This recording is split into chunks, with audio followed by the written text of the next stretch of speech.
Hi, welcome. I'm Susan Patang from the Quiet Zone Coaching, and you're watching 5 ways to become a nice guy magnet. So you've experienced the blender, the emotional blender that is divorce. I'm sorry, it's over. But now you want to stick your feet back into the world and start dating again, right? So how do you do that? I'm going to show you how, because you've probably found this experience to be true as of right now. Oh my God, they're everywhere. The losers, the users, the psychic vampires, the sex fiends, they're everywhere, aren't they? You feel like every time you go on a dating app, you find one of these guys. And you want to know why. I mean, I get it. I've been there. I've been where you are too. It's like you start asking yourself, wow, what the hell is going on? There's nobody nice out there anymore. And the reason we keep attracting these guys is because what we send out is what we attract back. What we think and believe about life, about dating, about guys, about our ex, and about ourselves, it shows through as though we were wearing a big old sign. Hint, hint, the way to tell what it is that you truly believe about all of these things is to listen to the little devil that sits on your shoulder and whispers in your ear. That is the clue as to what it is you truly believe about life, dating, yourself, guys, your ex. Listen to that voice and see what it says.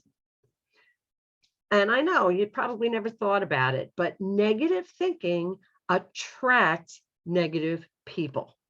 What you really believe about life and yourself and men and relationships, it gets broadcast to everybody you see. It happens subliminally through your facial expressions, through your body language, the way you speak and talk, the way you move, the way you act, and your attitude. In a way, yes, other people can tell what you're thinking.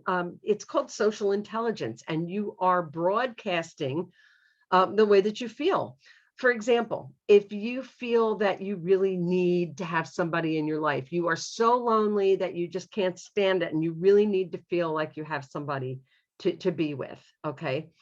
There's a big difference between wanting and needing, and that needing makes you appear desperate. You are broadcasting desperate. You might as well wear a sign that says you're desperate. What kind of guy do you think you're going to attract if that's what you're sending out?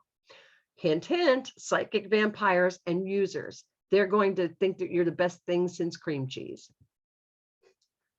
And I know you're tired of being alone and you don't think that you feel desperate. You don't know what you're sending out there. And I get it. It is really nice to wake up to having somebody snuggle with you on a Sunday morning. But when you feel deep down that you're too old or you're not pretty enough or you're not good enough to attract somebody nice, who are you going to attract? If you think life stinks or that it's hard or that it's unfair, who are you going to attract? What are the things that you tell yourself about guys in general? Do you think that they're all jerks or they're selfish or they're only out for sex or they're just big babies?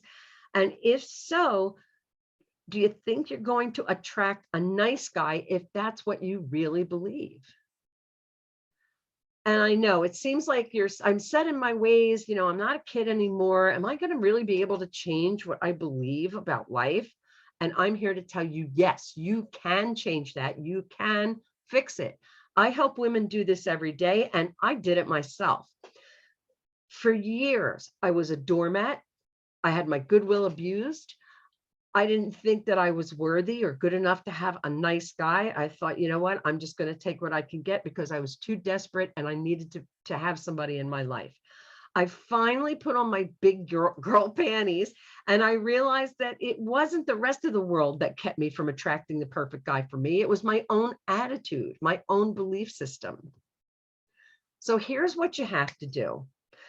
Here are the 5 things that you need to become a nice guy magnet. Number 1, define your values, what you think is really important in life. This is a crucial step. Do you think that kindness is important? Hard work? What do you truly believe are the traits that human beings should have? And that is what you live your life by. Do not compromise that. Number 2, decide to turn negative beliefs into positive ones. That little devil that whispers in your shoulder is a hint to what you really believe. So take those negative beliefs and turn them around. Instead of saying to yourself, oh, I'll never attract a nice guy, just say, I've been looking in the wrong places. I'm going to look somewhere else. I'm going to feel that there is somebody out there for me. Change those negative beliefs into positive ones. Number 3, develop an attitude of mindfulness, positivity, and gratitude. Yes, you can do this and still be realistic and still take a practical viewpoint to life. That does not mean that you are going to be putting your head in the sand or being a Pollyanna. You can focus on the moment at hand, be positive, and find the gratitude in life. Here's a little hint for you. Here's a life mantra I give to my clients. Something good about right now is fill in the blank. Number 4, boost your self-confidence and learn exactly how much of a badass you really are, and start taking care of yourself too. This is another key important thing. A life mantra I give to my clients to do just that is, I'm a badass because fill in the blank. And number 5, the last one, is to learn how to heal from that emotional blender that was your divorce. You do not want to carry that rancid crap around with you anymore. You need to learn how to pick apart that bad stuff that happened to you. And going through divorce is like going through an emotional blender. It kills our self-esteem and our self-confidence. It makes us carry around the bitter taste of negativity, and it makes us feel like we are stupid and worthless. So it's very important to heal from that emotional blender. And it does seem like a lot, doesn't it? But I can help you do just that. Just those 5 things that will make you the perfect guy for you magnet.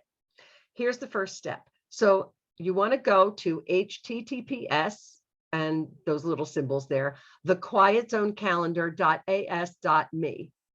That's a link to my personal calendar. I'm giving that to you as a gift for watching my video so that you can get your free perfect partner assessment. We will meet on either Zoom or Google meetings, whichever you prefer.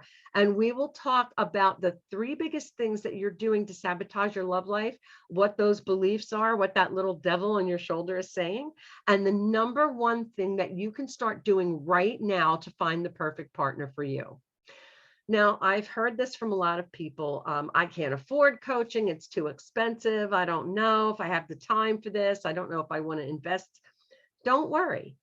I have packages and programs for every need and every budget. You may not need an entire big, huge coaching program. You might not need the whole Monty, the full Monty. So that's what the perfect partner assessment is for. We'll sit down and talk about what's holding you back. We may not need all of that. I might have something smaller that will help you get over the hump. So schedule your appointment now, and we will talk about it. Until next time, I hope you have a wonderful, awesome, amazing day, and I look forward to speaking to you very soon. Namaste.